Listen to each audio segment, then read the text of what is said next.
their gully days to time's shields.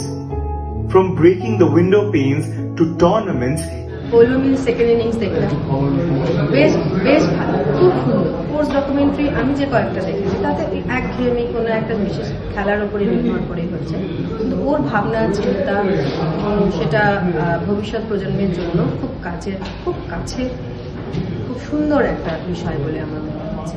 68 तक हम काम करते रहे, बाद में जब इधर ज्वाइन हुए तो और एंजॉयमेंट कर रहे हैं।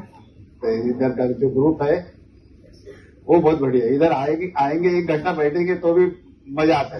আমরা নর্মালি দেখি যে বিদেশে এই জীবন চর্চাটা আছে যে জীবনটা সাথেই শেষ হয়ে যায়, তারপরে একটা জীবন আছে। আমাদের দেশে কিরকম যে রিটায়ার হলো তো জীবনটা শেষ হয়ে গেল। পৌলমী সেখান থেকে মুম্বাইয়ের একটা সাবার্বে একটা ডকুমেন্টেড করেছে যে একটা ক্লাব, সেখানে 60 সব মানুষজন 72-75 বছর বয়স, তারা ক্রিকেট খেলছে, লাইফটাকে এনজয় করছে, যে জীবনটা ওখানেই শেষ হয়ে যাচ্ছে। এই জীবনচর্যা যে আমাদের এখানেও সম্ভব, পৌলমী সেটা ডকুমেন্টেড করেছে।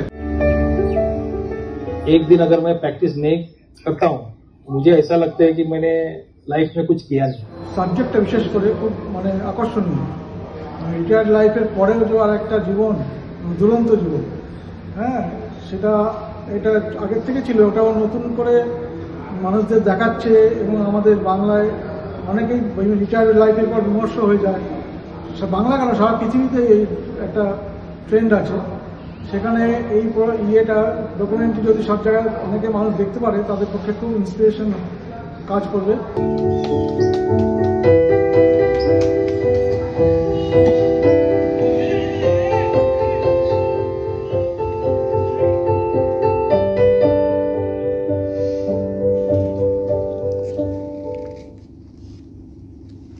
Yeah.